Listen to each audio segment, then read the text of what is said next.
Oh, wait a minute. Hello and welcome to the SPFL Through the Lens. This week joining, I don't know who the hell I'm joining with tonight. Colin, is that you? Hello. That's me here, yes. Right. I thought I'd come on and resemble two of my good friends on here with Jason and Scott. Also joining Colin is Jason. How can I look at you seriously with that on? And tonight's special guest is the football administrator for UEFA, FIFA, the SFA, the Women's FA, the Welsh FA, Mr. Football, Mr. Scott Struthers. Welcome, Scott. How you doing? Hello there. I'm fine, thank you. All good. Well, welcome, Scott. Thank you very much for coming and having a chat with us, Scott.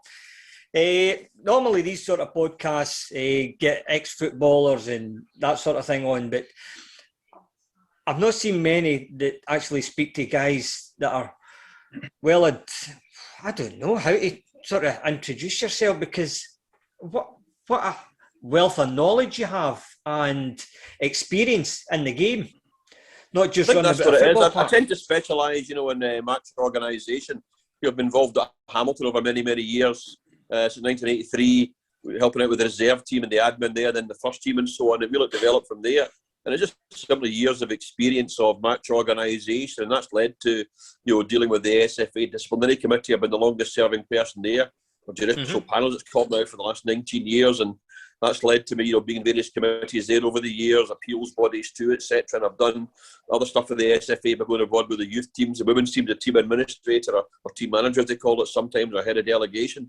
And then that, again led to getting more experience, led to positions with UEFA as well. And UEFA then used me for various 3 or 4 different roles at UEFA that they've used me for over the last 10 years, and hopefully still continue to do so as well. To go back to the beginning, how did you get into that sort of role with Hamilton Accies as a club administrator? I was just a daft fan, actually. I went along to reserve games on Monday nights. I mean, the old Reserve League West of 30, 35 years ago, whether it was at Firhill or Shawfield or Hamilton or Motherwell and Albion Rovers, or even Celtic played the reserve games at Celtic Park. The Reserve League West back in the mid-1980s had very big crowds. I mean, 300 and 400 was not an uncommon crowd at all for a Monday night reserve game in the early mid-80s. Now reserve crowds, of course, it's a little bit more than one man and his dog, but I mean, reserve crowds now would struggle to go above 50 or 60. They tend to take place at 2 p.m. They're done to suit training schedules. The teams will be training in the morning. The manager will get a quick bite to eat. The reserve squad come in and play the game at 2 o'clock. And it certainly fits a lot of the football schedules now. It allows the manager to then go and watch another game at night time, or go and watch next opponents, whatever it happens to be. But say 30, 35 years ago, reserve crowds were very big. And me and school friends at the time would travel along, whether it was Hamilton reserves, down at Clyde reserves at Shawfield or Fir Park, wherever it was. And something I just used to began pestering the people, for the team. And the then secretary of Hamilton was Alan Dick, who's still involved now. He works for the SPFL and the SFA as a match delegate just now as well, domestically. And I would just pester Alan for the teams. And of course, he soon realised he was this daft Egypt that kept showing up at 7:30 Monday nights to watch reserve games, and clearly thought, well, he's keen, he's eager, he's interested. I was about 14, 15 at the time, and that then led to Alan asking me to start doing articles for the programme. And if we're playing Brecon City next week, for example, do the pen picks and the Brecon players, or do a history of Brecon City, whatever it happened to be. And that then led to doing some of the admin and the team lines, etc., at the reserve games and in the first team ticket office, etc., and some of the match day admin and the staff. It just snowballed and spiralled from there as you gain more experience and enjoyed doing it. We're very fortunate, obviously, in this day and age now, where information like that is just a click of a button away. How did you go about researching clubs, especially reserve level, where that must have been painstaking, trying to get information on players? I never thought about it from that point of view. There was no internet then, of course, 1983, 84, things like that. You were simply going over, the Mitchell Library in Glasgow, or the one in just off Central Station Square in Glasgow as well. I forget the name of it now, but you never microfiche used to had then, and university libraries, that kind of thing too. You really bring up old papers and old articles, And that was how you did the research in those days. There was no Google or internet or anything else to click a few buttons on your phone as we can all do now. I mean, then literally you were getting out, the Hamilton Advertiser of 1945, or getting out the actual copies, whatever it happened to be. I mean, obviously, your love of football must have been there from the beginning, where you're watching the reserve teams. And I think back then, the reserves were mainly used to bring back injured players in the sort of the best of what the club had. So I would assume that's the reason why the sort of high attendance for these sort of games. Yeah, I think the reserves then, and the Premier Reserve League, of course, at that time, took place on a Saturday. So if it was Celtic v Rangers at Celtic Park, the corresponding reserve game was at Ibrox, also at 3 o'clock on a Saturday, and so on and so on. So clubs really required, even when Hamilton were in the Premier League in the mid to late 1980s, I can recall, the first team being away at Aberdeen and the reserves at home to Aberdeen the same day. And there's two complete squads of players, coaches, physios, backroom staff, etc., that you needed per Saturday. And that, of course, I think led to it going back to Monday nights or Tuesday afternoons, because clubs simply couldn't afford to carry, two complete squads for Saturday football. And all it took was simply one, player getting injured, or it caused a backlog here, or an extra physio in duty, or whatever it happened to be. And things, you can soon see how it changed. And it is now, reserve games now, as we said a few minutes ago, I think are now done more for convenience of the football staff at the club, rather than spectators anymore. I mean, you wouldn't get 3 or 400 at a reserve game now, bar a semi-final or a final or something like that. No. Jason? Would you go on, sorry, I'm just going to jump in there. Scott, would you say then that the reason that, well, I would probably say so, but would you say that the reason that the reserve games are not in progress now would be down to the financial side of things? A mixture of finance and convenience. But I mean, say about 30 years ago, you mentioned there your players coming back from injury. That would be the case too. It'd be young boys, 16, 17, coming through. It'd be guys that were maybe on the bench for the first team on a Saturday, did their game time on a Monday night as well. The reserve squads then were a mixture of all sorts, really, from 16 to 35. Whereas now the reserve squad do tend to be much younger. It's basically like an under-18s plus or an under-23s, I think they call them in England as well.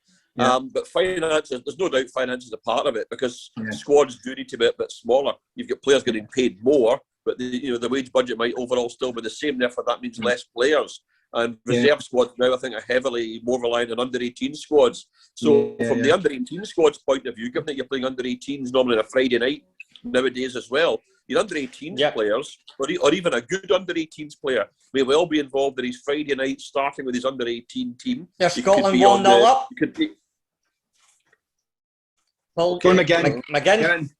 Yeah, McGinn. Okay. Well, sorry for cutting in there, Scott. No, my BBC, I'm watching it here on BBC webpage, and it's still showing 0-0. So there must be a wee lag behind it. So you might find, as I say, a good under-18 player will play his starting match on a Friday night with the 18s. You'll maybe play again or be a sub for the reserve team on a Monday or a Tuesday afternoon. And if he's a decent 18, may well be involved in the first team squad on a Saturday as well. If you take a team like Hamilton, that I'm involved with for many, many years, they have regularly have good young players on the bench or playing whatever it happens to be. So there's a danger too of a burnout at under 18 level, for example. You might find a couple of players could be involved across 3 different squads.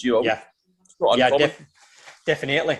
Because obviously I work with St Mirren Academy, and their games are on a Friday night. But if they're playing well, teams like St Mirren, Hamilton Accies, Kilmarnock, well, not so much Kilmarnock, maybe the lower teams, some of these players are getting brought in and then saying, right, okay, get a good night's rest, you could be in the first team squad tomorrow.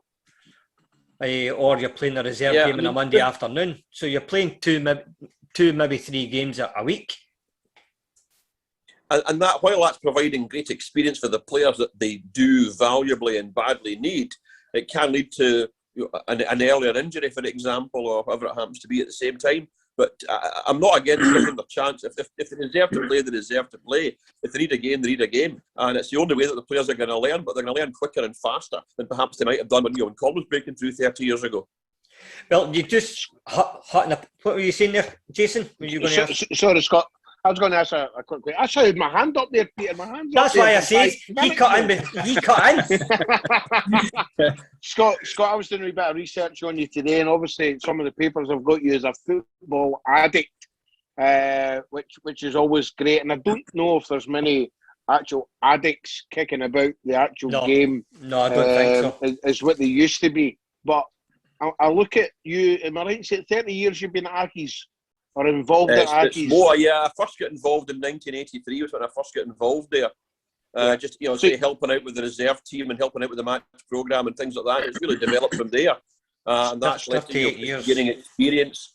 It's a hell of a long time. And of course, through that period too, Hamilton were in all 4 divisions, up and down. Premier League in the mid-80s down to Division 3 in 2001 season. And from winning Division 3 in 2001 back into the Premier within 7 years. So you've obviously experienced a lot of highs and lows of being an Accies fan. More lows probably. But, I didn't want to say that with me being a Motherwell fan, but I will say it more lows than anything. But Motherwell certainly got a lot of lows against Hamilton this season. Right. I never. You broke up there, Scott. Sorry, but in that time there, you've worked under some key managers like John Lambie, Billy Reid, and a guy who I used to work with up at Alloa, Alan Maitland. Obviously, Chipper's in there just now. I loved Alan Maitland, to be honest. Who would be your favourite character out of all of them? Character's an interesting word, as opposed to say best manager. John Lambie was a character, quite clearly. Lambie, and he's been in a few documentaries over the years too. Lambie was a character. The camel coat, the cigars. It was your archetypal 1970s old school type manager. He didn't actually become a manager. Hamilton was his first managerial job when he was 43 years old. And that would be almost unheard of nowadays. You're not a manager with 33, 34. You can forget it at some clubs now. John Lambie was certainly a character and relied very much on man management and his motivation towards the players. And he was also a track student, but I would coach at training as well. But he might have tended to leave that to others. But he was certainly a very good character. Billy McLaren, that Colin will know too. Billy McLaren was also a character. He was only ever part-time in his 2 years season as Hamilton manager, but incredibly hard-working, incredibly dedicated, incredibly thorough and detailed, but had this absolutely wonderful manic streak in him as well. I would think nothing of the proverbial teacups flying round the dressing room. And I can recall one player coming to me after a game saying, can I give you my dry cleaning bill? I couldn't figure out, why would I want a dry cleaning bill? The player had sat beside me for the whole of the second half. He'd been subbed, and I didn't bother quizzing him. You always know when to approach a player or judge a player's character. So when a player's been subbed at half time and sits with you for the second half, you keep yourself to yourself. You don't say, why were you hooked, or whatever it happened to be. So at the end of the game, this other player, and it was Colin Harris, famous striker with Mick for around for many, many years, in Fife especially. And he'd said to me, he said, Billy went mental at half time. He was giving a certain player a bollocking at half time, and the player didn't quite give him the answer Billy was expecting, so everything went round the dressing room, old Broomfield to not the biggest of dressing rooms. And so these things happen. But so Billy McLaren was a character as well.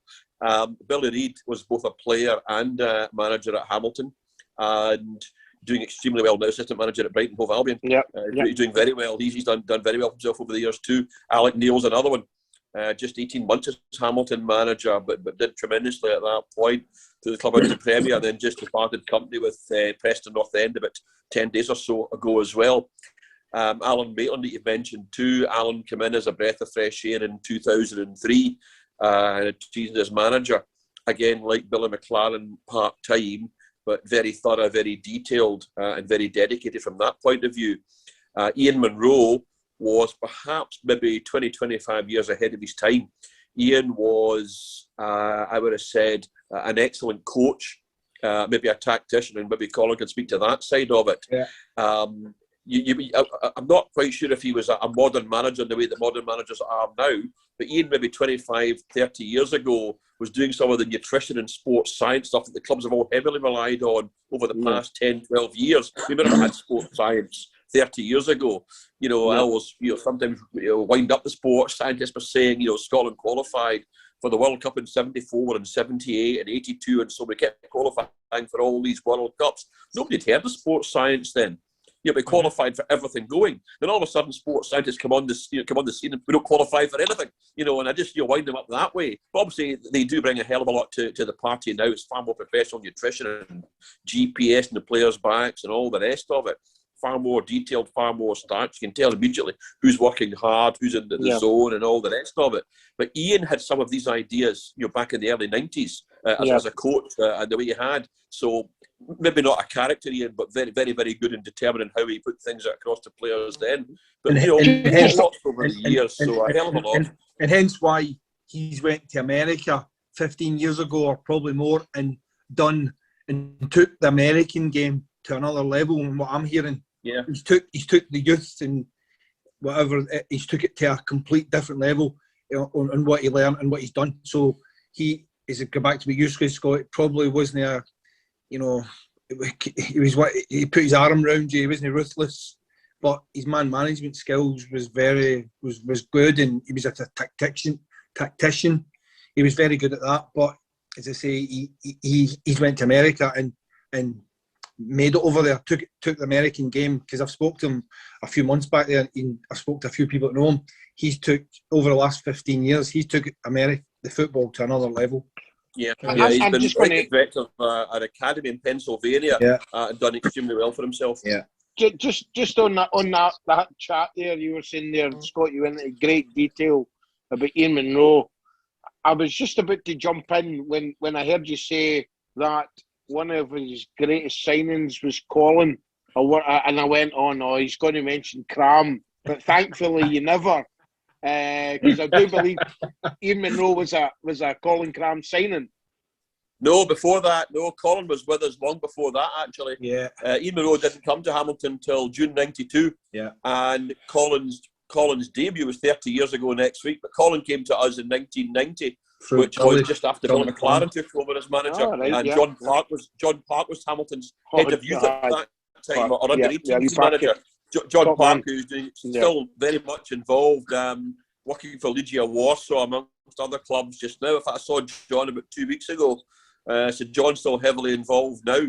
But my first dealing with John Park, actually, I know he's done extremely well as a head of youth and a director of football at various clubs, Scotland abroad, over the last 30 years.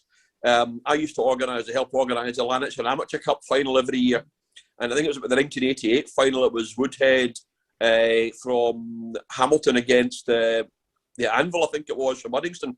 And John Park was the manager of the Woodhead Bar that got to the Lanarkshire Amateur Cup final. And that was my first dealings with John. And he and a few others got involved, Billy McLaren and Robert Gibb, who was one of the Hamilton chairmen at the time. Robert was good ideas and foresight for youth development.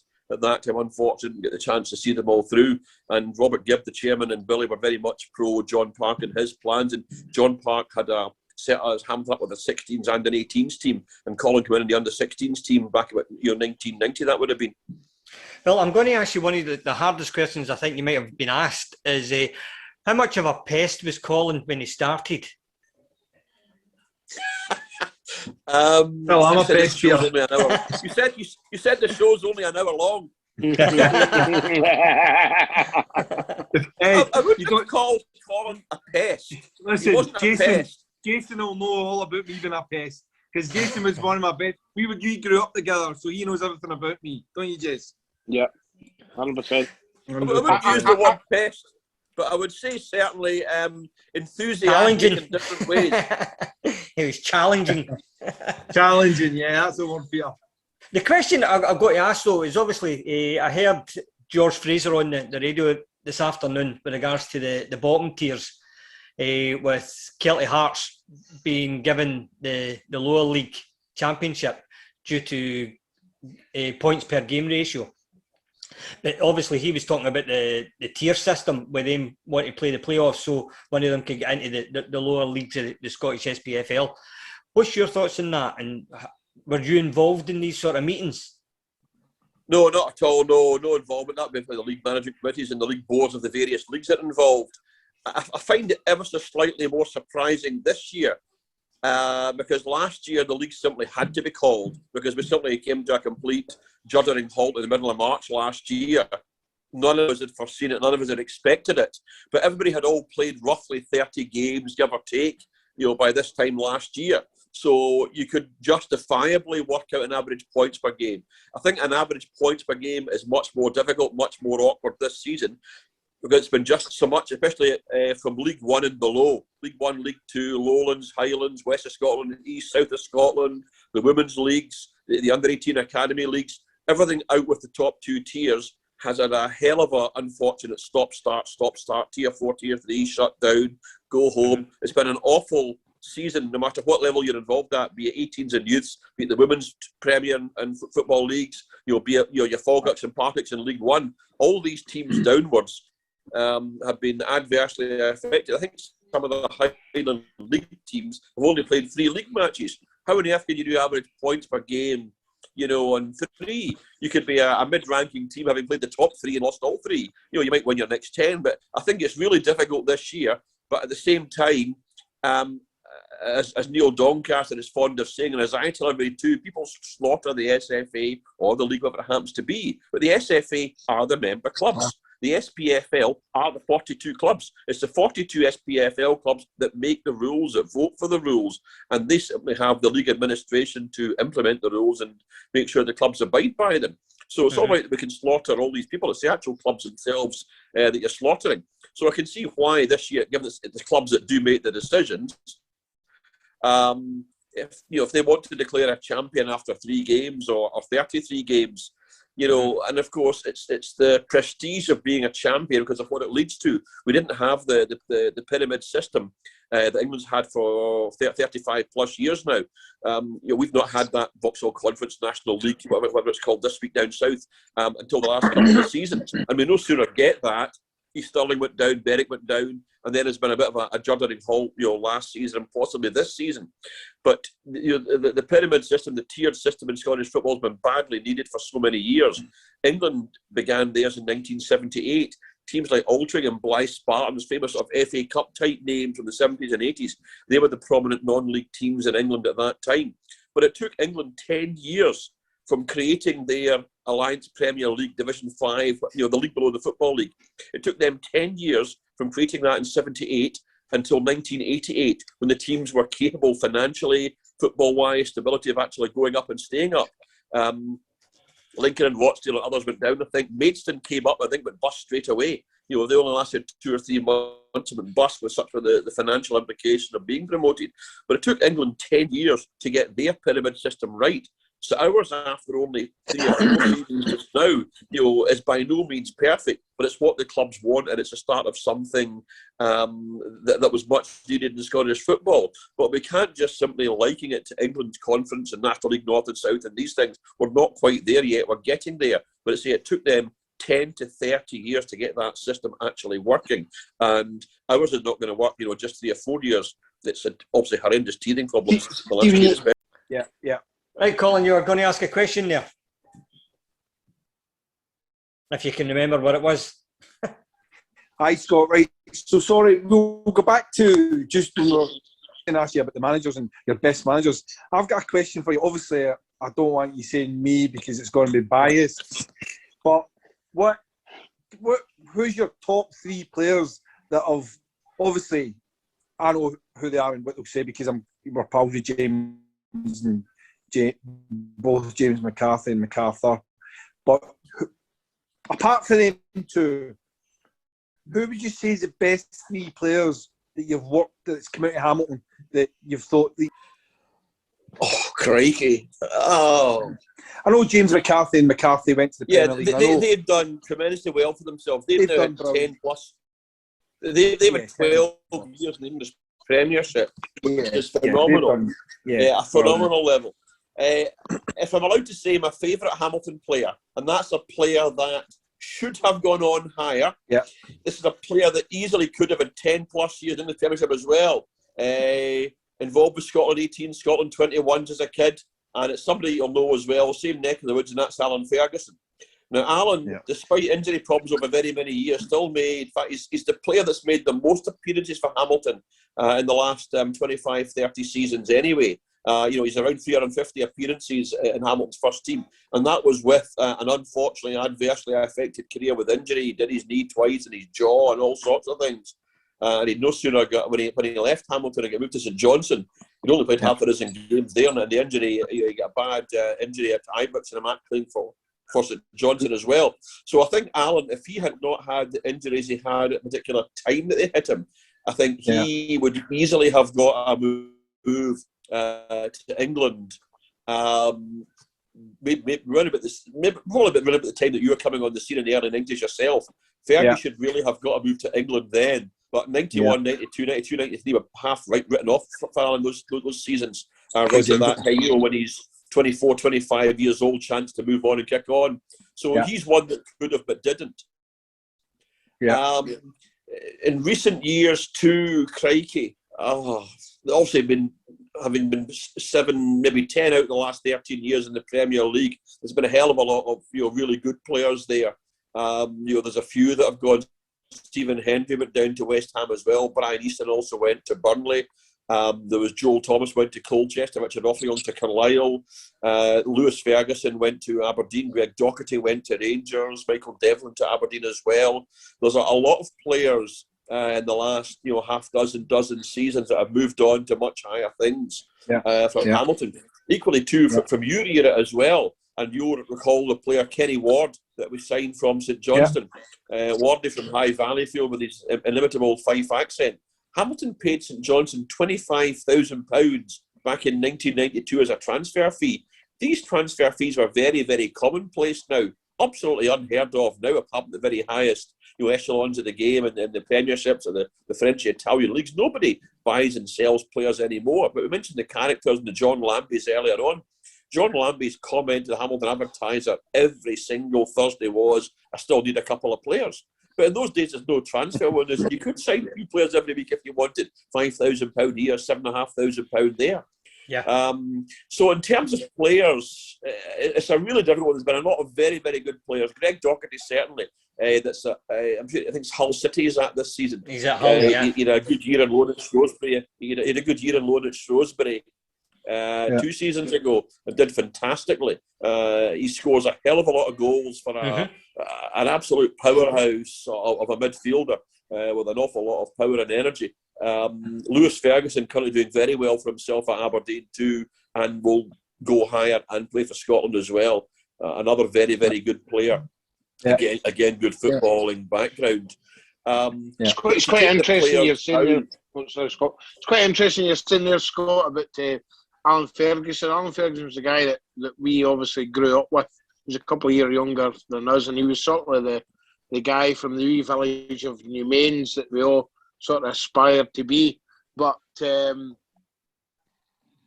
the injuries he had and whatever, it never affected his hairstyle, did it? It didn't, no.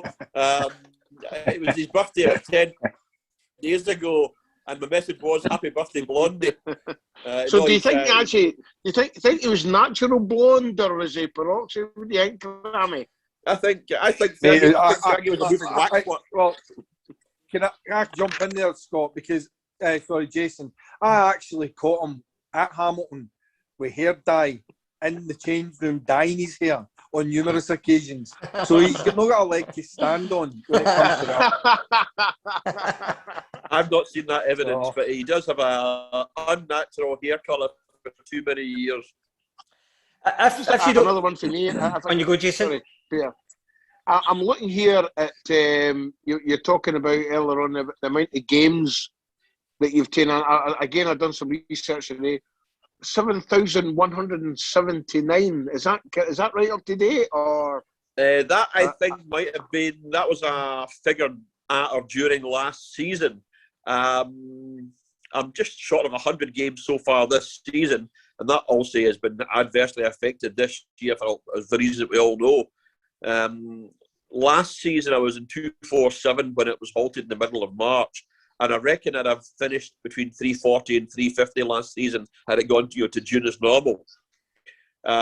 This year is the worst I've been at in terms of games in a season in 35 years. But every football fan will say that. I've just been lucky that I've been able to get to games for a variety of reasons, or some games anyway. And of course, back in the autumn when we could still travel, nip up down to see English non-league games or wherever it happened to be, or amateur games in Carlisle. It's only an hour down the road. I went to a Sunday league final in Carlisle on Tuesday night in August, but that's what you do. No, I mean games are there to be watched. I mean, I know we've got football on the telly tonight. England are playing Poland, Scotland's playing the Faroes. You know, in normal circumstances, I'd have been at Hampden tonight watching the Scotland game because that's what I do. You know, and tomorrow I'd been at an amateur game at Dale Park. Friday I'd been at an under-18 game. Saturday a first-team game, and so on. You can't do that now for reasons that we all know, and we're stuck with the TVs and the streams.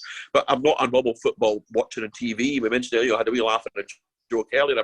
I'm Council House Telly. I don't do all your fancy premium pay sports channels on the grounds that I'm very rarely, and I've never in to watch them.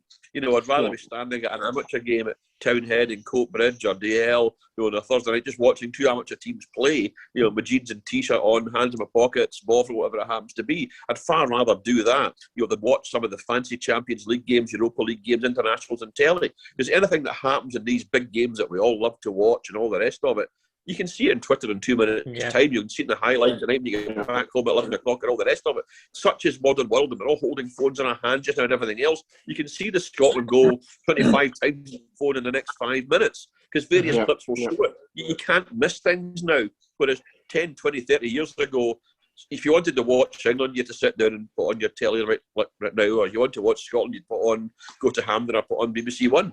Nowadays, there are all sorts of channels that we haven't heard of, and premium this and pay-per-view that and all the rest of it. And again, that's part of it, is bringing money into football. And it's massively opened up the markets, the commercial opportunities, the sponsorship. But it's not what we did 30 years ago. I just on you go, sorry. Go on, Jace. Go on, Jace. So I see there that one of the last games you done was Atlanta versus Lyon and Florence. Yeah. And I just would love to see the expenses bill for the flights to fly out to Florence, just to say, right, pilot boy, we're going to Italy today, or just pop us up to Milan. Or I love the variation in the games. How you talk about family life here, right? I know if I had to do the amount of stuff that you actually do, my wife would end up kicking me out. How does that affect your family life? Because I'm young, free and single, and it's as simple as that. There's your answer. It's a wonderful secret. You can't tell anybody about it. I knew it. Young, free and single. I've got all these mates. I've got Colin. I've got plenty others. I'm in WhatsApp groups with countless ex-players. We've actually still got a WhatsApp group for the Hamilton under-18 team from 20 years ago, and it's still active. I mean, it bounces off my phone about 1,000 times a day. But there's countless players that Colin will know and others will know that I tend to be like a big brother or the agony aunt, the agony uncle to so many players over the years. So I got all their problems. So I don't need any of my own. You know, I've got enough problems off, you know, countless players. And even to this day, you know, I'll have a player from this club or that club or a manager will phone me or whatever. I mean, there was a player at one of Glasgow's prominent clubs, shall we say, phoned me or messaged me at 6:30 one morning, all because his hand had broken down and it wasn't quite his current partner that he was with, and he needed to get jump started quickly and all the rest of it. And I was just, you know, okay, right, Scott will help out. He doesn't stay too far away, and you know, to go and jumpstart this player's car to get him so he can get to training in time and things like that. But I just tend more to look after players and get all their problems and deal with their problems or advise or guide, whatever it happens to be. So that means I can stay young, free and single and not have to worry about what games. I know you obviously went to Mallorca, I believe, for your 75th. Was it your dad's 75th? Aye, my dad's and you done a few games there. I just put myself in that position there. If I had to have a wife, I'd just probably turn around and say, oh, any chance I can go take the all-in away to go watch a football. And I know my final touch would be, do you need any sun cream in or something like that? That would be the only way I'd be allowed to do it. So I'm glad you've answered that. I'm glad you answered that question. Jason, it's a hat you need. It's a hat you need. No sun cream. Yes. I would just love to finish off with Mexico. Your experience in Mexico, can you tell us anything about that? Yeah, Mexico was just simply summer holidays and no football or anything else. Summer holidays. I was there 2 years in a row with various club players and ex-players and friends and others and football people that were there. Billy Reid was actually there one of the times as well. did see a baseball. Dougie Emery and myself actually went to go and see a baseball game in Mexico. And I think the main Mexican league feeds into some of the American baseball leagues, some of their Major League Baseball they have over there as well. Mexico was simply holiday. And in terms of holidays, probably the most relaxing place I've ever been for a holiday. To simply sit on a Caribbean beach with a cocktail or a glass of wine in your hand, and the Caribbean sun and the Caribbean sea and everything else. I mean, right now it's something that we'd all kill for. But no, it's probably the most relaxing place I've been in terms of just your whatever it is, you're 5,000 miles from home. It's a 10-hour flight, all the rest of it. It was just one of these places that was just great to get to. And of course, you get there, and there's about 6 flights a day from Glasgow in the middle of the holiday season, so it's like Carmen on the Saturday night. So the relaxation bit, was that the night after Coco Bongos? Coco Bongos is a great place, actually. Coco I've heard all Bongos about it. Coco Bongos at that time was the MTV World Nightclub of the Year, about 4 years out of 5 in the late 2000s. And probably some of the best nights of my life have been in Coco Bongos. Fantastic place, thoroughly recommend it. I heard I heard from a very good source that you were looking at the trapeze artists, and late on in the night you actually thought you would incorporate in the show. But is there any one of the nights in Coco Bongos, I thought I was on the dance floor of all places. Thought that you wouldn't find me there. But I thought I was on the dance floor and stepped off the dance floor and fell about 8 feet head first onto the ground. Yes, that's the bar. That's the story I heard today. That's the story I heard today. There only is one person who knows that story. Who's been telling you these stories, Jason? Listen, I grasp, but I'm not going to say it's Dougie Emery. I'm not going to grasp, but I'm not going to say it's Dougie Emery. Scott, can I just get back to something? Just here's as all kids, right? I know obviously you're a UEFA delegate, and I think lately you've been to the Nou Camp, Real Madrid. I know that you go to all these stadiums now. That's every kid's dream, to go to these stadiums. It's my dream. I would love to go to the Nou Camp. How good is it working as a UEFA delegate that you can go to Borussia München, Dortmund 1 week, the Nou Camp 3 weeks later, and then end up in all these top stadiums? It must be something that it's fantastic. I mean, football to me, it makes no difference whether it's two amateur teams or it's Barcelona.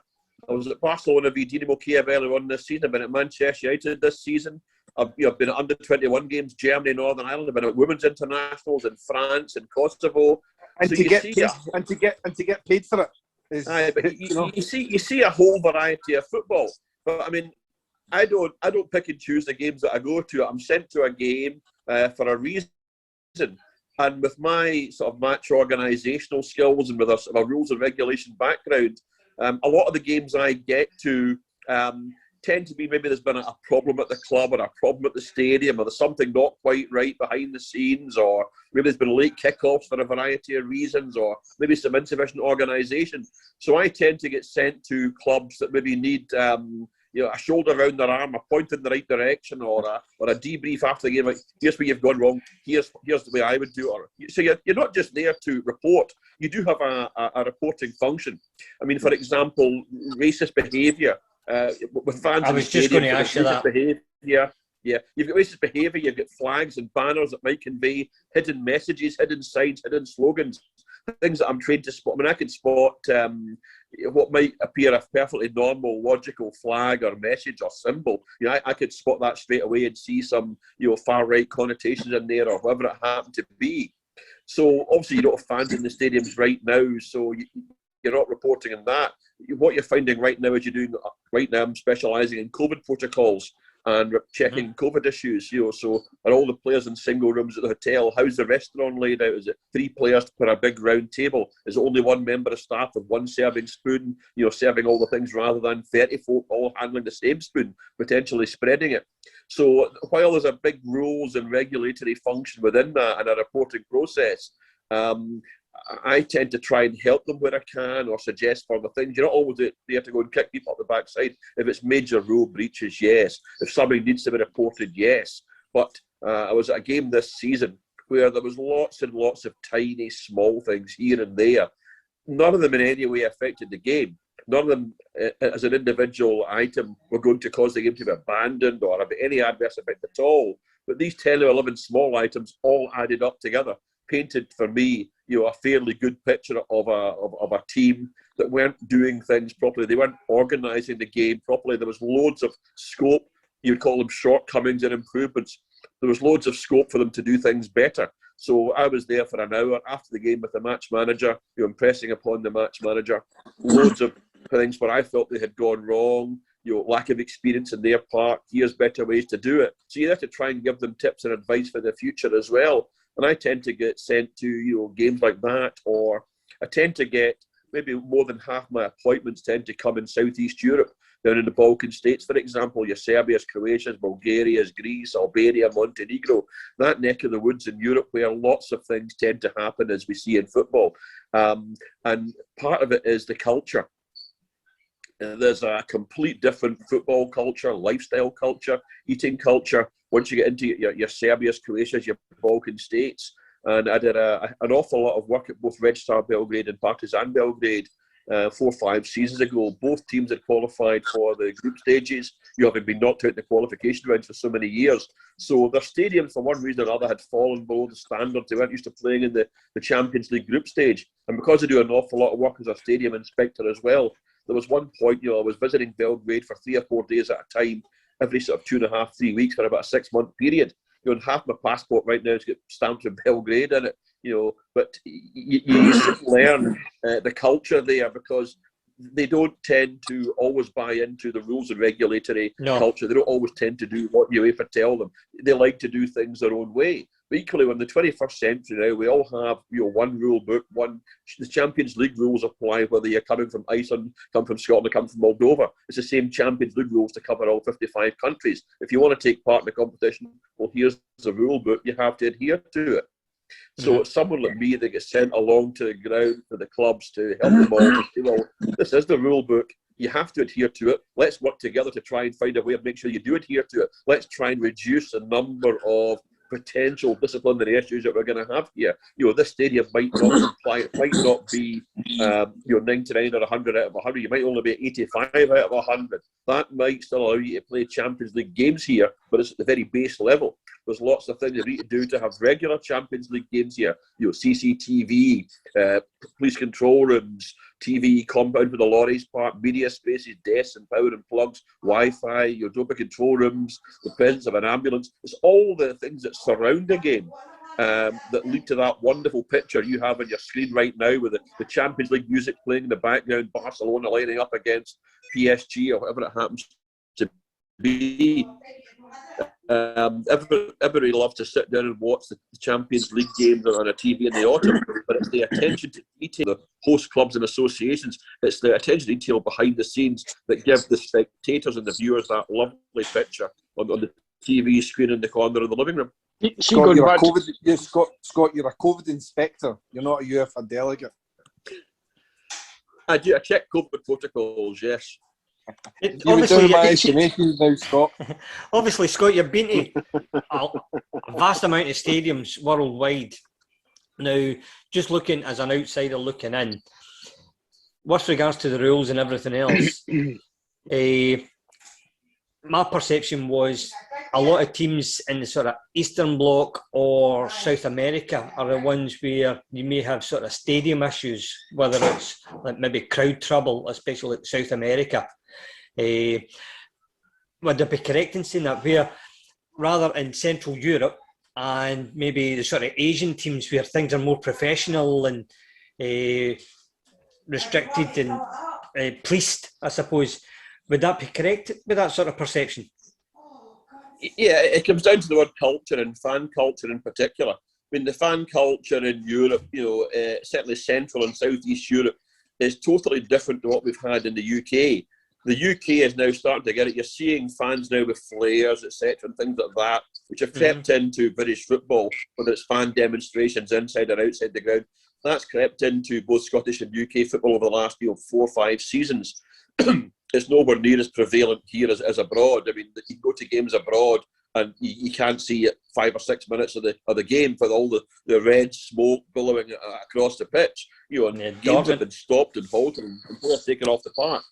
But I mean, these flares, as nice and colourful as they might look, if you're in a low roof terrace, whatever it happens to be, that would cause you chest problems, asthmatic, respiratory issues, all sorts of things. Definitely. Equally, too, there's been dreadfully unfortunate cases, where a flare or a firework or a bang has been thrown onto the pitch or to the track side, and a steward's gone on to go and pick it up. And these things are fireworks. It's exploded in the hands. The amount of injuries. There was a player, and it might be one of the Swiss leagues a few years ago, went to go and kick the flare off the park. And it these exploded. things can burn at 1,000 degrees centigrade. It went right through, it melted the player's boot. As he went to go and kick it, the thing melted through his boot and he got burns in his foot. Now, on a personal... Pictures on the internet, you'll see of stewards with, dismembered hands. It's Go on, Peter. On a personal level, Scott, I've got a son that's a season ticket holder. He's in a wheelchair.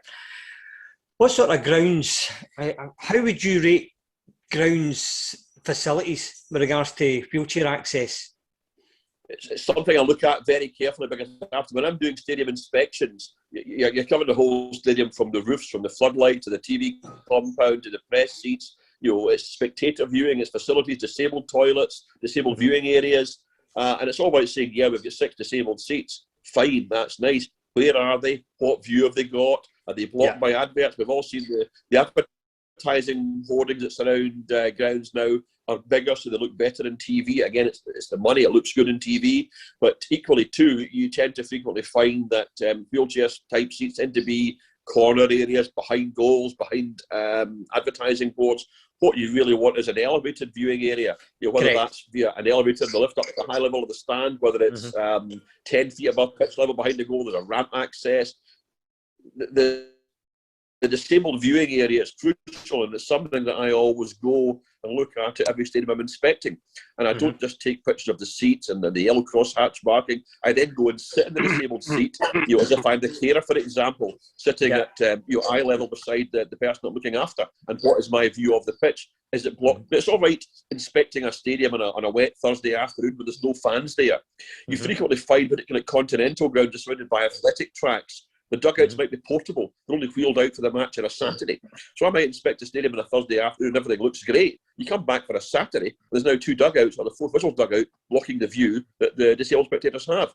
So these things aren't taken care of, and that's why when I do a stadium inspection, I always say configure the ground as if it was a match day. Line the pitch, put the nets up, whatever it happens to be. The ground should resemble as it is in a match day, turnstiles, clicking and all the rest of it.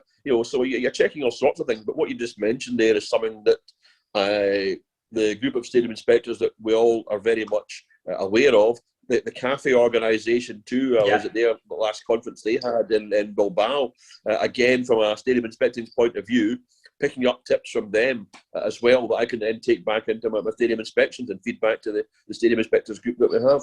Yeah, because what we've found out is... what we've found out is a lot of clubs pay lip service, and at the end of the day, it's down to cost. It's just so happened our season tickets at Ibrox, and Ryan's space is right behind the home dugout, or just right next to the home dugout. So when it's raining, it gets soaked. Thankfully enough, beforehand, he had a season ticket at the West Enclosure, and that's like a wind tunnel. But we've been told by Stuart Robertson and the disability person at Rangers is because if they put it in certain areas of the ground, then they need to take out, it's going to cut out other fans, because you're going to have to take it for one space. We were told you need to take out, I think it's about 12 or 14 seats to accommodate one space.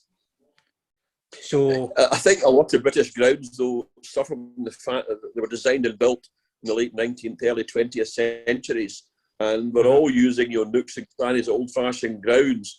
While all our grounds have been modernised over the last 25, 30 years, they're still essentially using the same or similar spaces and amount of volume of space that they've always had. And while the disabled facilities and viewing and access is much, much improved, at some clubs, simply because of the ground being hemmed in by streets, by roads, by houses, there's not a lot of scope to go and fill in a corner or create additional space. So every club has to do the best they've got with their own space. And again, to get that elevated view might actually require an elevator, to certain parts of the ground. So it's simply down to each own individual stadium operative, to the local regulatory body, the local authority, what they would do for that. But, they have to offer you, where they can, a same experience. There are some clubs, for example, that put the away disabled supporters in with the home fans, because that's the only particular disabled viewing area they might have. Why should an away fan be feel any less than all the other away fans? He wants to sing and cheer and shout his team scoring a goal, like everybody else does, and he shouldn't feel hindered in any way by doing that, because the particular seat he's been given, because it's the only seat suitable for whatever his needs have to be. It happens to be in with the home fans, and that takes away from the service part. It's all right saying that football grounds are all about safety and security, absolutely vital. The third S is service, and we have to realise that we're in a service industry. You have to look after. You go to modern stadiums now, there's baby changing facilities. You go through some turnstiles at some grounds, and it's not just male toilets, female toilets. There's baby rooms that you see, or autism rooms. There's all sorts. Yeah, you get sensory rooms. The sensory rooms too. And when I'm inspecting modern stadiums now, fresh built, brand new concrete bowl stadiums, these are commonplace now. Sensory rooms, autism rooms, baby changing facilities, wide access. Even the string pool for emergency use for a disabled spectator has got to be at a certain height. That they must have a mirror. No more putting a mirror away up there if you're in a wheelchair. Sitting 2 feet, lower down at eye level. All these kind of things too. So there's a whole host of things that modern stadiums should have that a modernised old stadium doesn't have, or might find difficult to achieve. Because it is only because he got that space offered to him. As I said, he was in the west enclosure, now he's in the east, and he only got that offered because of the Commonwealth Games. The Rugby Sevens were held at Ibrox, and they had to alter it because the facilities weren't there. You guys get any questions? I'm quite interested in how far down the tiers does that actually implement, Scott? See if you're like a club like Albion Rovers, for example, is obviously you compare that to Ibrox, it's like night and day. But is that then taken into the junior side as well?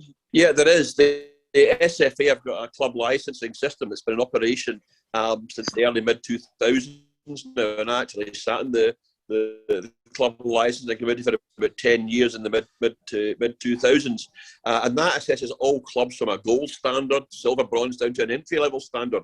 And obviously over the last 2 or 3 seasons, with your Lowland Leagues, Highland League, West of Scotland Leagues, East of Scotland, South of Scotland, all these leagues coming on board, being part of the pyramid, they all have to buy into the SFA's club licensing system. So they're all being assessed against various standards. Whether that is St Cuthbert 1, the South of Scotland League, or Rangers, Celtic, Aberdeen, etc. in the Premier League, they're all assessed against various standards, and they will all be assessed at a particular level. You've mentioned Albion Rovers. It's not Celtic Park, it's not Hampden Park, it's not Pittodrie or Easter Road or anywhere else. But Albion Rovers ground meets the standards for the level they are playing at. If they go upper league again, if they drew Rangers in the Cup, they play it at Hamilton, for example. So as long as they've got the crowds of 250, 300, 350, 400, they're fine at Clifton Hill. They can cope with that. But under the club licensing, they may not cope with the potential 2,500, 3,500 if they get Rangers, Motherwell, Celtic, whatever it happens to be, in a Scottish Cup tie. Yes, there are standards there, and the SFA have people that go around all the clubs, and the same 3 or 4 people will go around all the clubs, whether it's the Highlands, whether it's the Lowlands, whether it's Rangers and Celtic.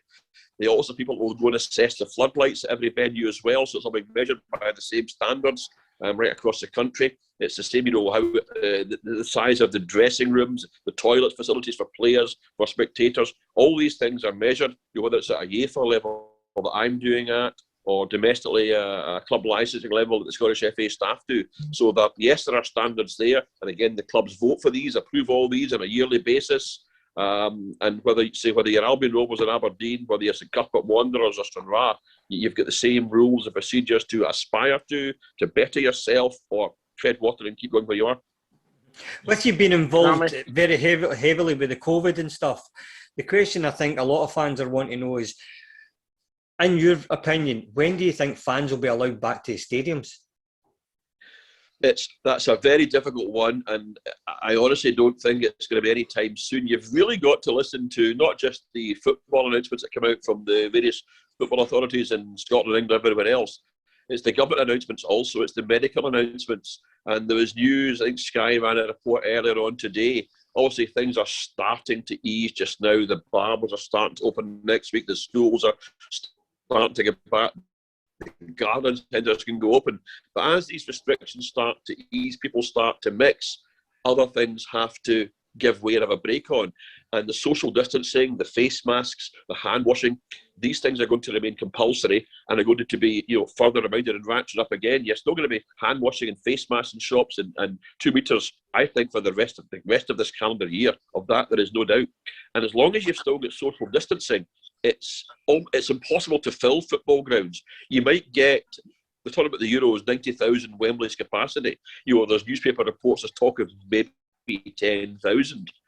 Now, you might think, okay, there's 9 seats between you and the next person, but you've got to work it all out. Trying to get 10,000 people into Wembley, 2 metres apart, in turnstile queues, coming in the underground, going for a pint, going to the bookies. It's all these extra things that surround getting you to the game that are the issue. The game of football itself is not a problem. You can have 11v11 and 3 match officials on the park. That will take place whether it's at the public park or whether it's at Wembley or the Nou Camp. The issue is everything that surrounds the game. And even right now with no fans, you've still got the best part of 50 to 100 people inside grounds between media, photographers, stewards, staff, people doing temperature checks, hand washing, all these things are still there. You've still got ground staff and maintenance that still takes place. But that's still 50 or 60 or 70 people that are meeting up. Now you then add in whether it's 250 fans or 2,500 fans that might have come in different cars and buses or touched the same seat in the train and went to the same ice cream shop, whatever it happens to be. It's all these other mixings that are stopping everybody else coming back, basically. I mean, I don't see full houses. No. I don't see full houses this year. Yeah. You might have a few hundred, whether it's a few hundred at the League One and League Two teams, whether it's a couple of thousand at some of the Premier teams. I can see that happening by the autumn, but that's only going to happen if, as simple as it sounds, you keep washing your hand, you keep wearing your mask and Asda and all the rest of it. It takes all these things to still try and mitigate the virus. The virus, I think, is always going to be there. It's going to eventually become a flu. And the more people that are vaccinated, the better. But like the flu jab, you might need the COVID jab every year or every 2 years as well. And that's the problem. We're going to have to learn to live with it. It's not going to go away. As long as you've got social distancing and you're all seeing it on TV, every main stand now is a dugout. You've got subs sitting in the stand, and masseurs and kitmen in the stand. Yeah. People can't fit in the bench anymore. You've got Liverpool sub sitting in one section, Man U sub sitting in another section, the media sitting across 2 sections, the directors spread out across here and there. Most main stands now are effectively lost. You see teams getting changed in porta cabins and car parks, coming out. Motherwell, you see them coming down the Motherwell, you see them coming down the stairs and Hamilton and Ross County, they're emerging at corner flags, Livingston at corner flags. People are coming and changing and using grounds in different ways now. So as long as you've got social distancing and we're still all spaced out, that in itself presents a problem for fans getting in, because it's challenging enough for the players and officials right now before you start adding in a test event of 300 or 3,000 or 5,000. It's a really difficult one. And because of that, until we've solved the face mask and social distancing, until we've solved that problem or much reduced it, and part of that will come with vaccinations, it's impossible, I think, to get full houses.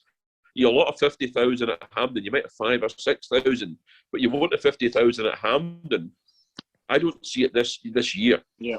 Love to be proved wrong, but I just don't see it this year. Some point during next season, yes, but I couldn't tell you when right now.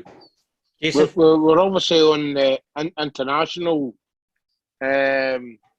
schedules just now, Scott, and we're obviously rooting for our home team to do exceptionally well. But I've got a wee international question that I was reading, doing a bit of research on you today, I may add, right?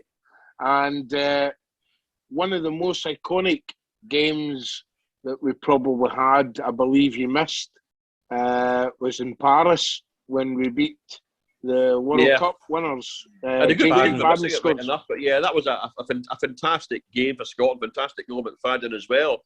But I missed that game. That was the first away match I'd missed in about 10 years actually with Scotland, and I missed it because I was travelling back from Austria with the Scotland under-17 squad.